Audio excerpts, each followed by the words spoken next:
to yourself, I want to look luxe, I do not have the money, Janice Meredith is going to help us. She's our stylist today on the show. You have got great tips. I mean, these are fashion hacks. These are things that you can do at home, get low-cost items and make them look completely on trend and a little bit luxe, starting with these shoes. Yes, the shoes. So why go and spend tons of money on a really metal-capped toe when you can take your basic flats from Forever 21, which was $15. I've taped them off, and then just at my home, on my own backyard, there's 18-karat trim-clad paint. Spray it off. One coat, it saturates really nicely. Take a look at this. You've got the gold-tipped little shoe plate.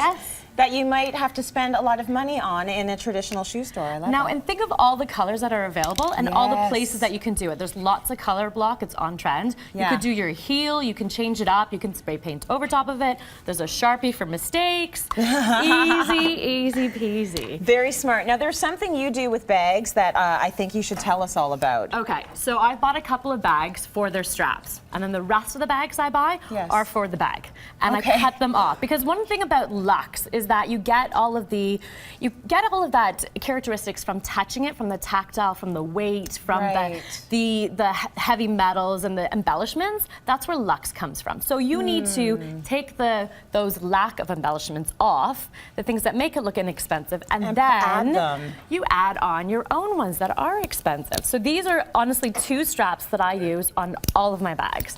This makes it look. You just keep using the same I just keep on using the 2 straps. So you've got some nice detail going on there with the gold. Yes, and because the hardware is heavy. Yeah, it's way more luxe. And that is a very smart idea. And then I have a little bit more of a dressy one. This is a Rebecca Minkoff strap, but I'm telling you, I use it for all of my bags. That is so smart. And then the fringe is so in. It's totally. You've got 2-in-1. You're on trend, but you got the luxe. Yeah, and what you need to look for when you're looking for a faux leather is if you're going to try and pull off an inexpensive look, get something that's textured, like the fringe, like a pebble. The structure will help it keep its shape. If it's inexpensive and it's slouchy, that's when it will really show up. So it's some little characteristics to look for when you're shopping. Got it. All right. If you are going to save some money, look for certain things. Let's talk about necklaces. Because you can get really, really inexpensive costume jewelry, but there's a way to bump it up a bit. Exactly. The one thing, if you do have a problem with your skin, clear nail polish will totally just paint it on the back. Will totally create a barrier in that metal finish and your skin. Good. But the one thing is to layer. So I'm going to just dress up my girl over here. Yeah. And she's very quiet today. Yes. So we've got some pieces. Quiet, actually. And it's all about layering the length. So we've got that one. And then we're going to add, that's our backing, and then we're going to add this one and make it as short as we can.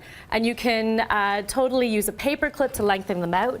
And then we're going to add this one in. These are all like $9 necklaces. Yes. But when you add them all together, you get a really cool bib effect. And I can't see what I'm doing, but I'm sure that's where it is. No, it does look good. And you notice they do this in fashion shoots all the time. This is the style. This is what stylists do to bump up a look, and you can never have too many. Mixing metals. Yes. And you just don't want any sort of, again, that embellishment like the jewels. That's where it kind of will make it a little bit inexpensive.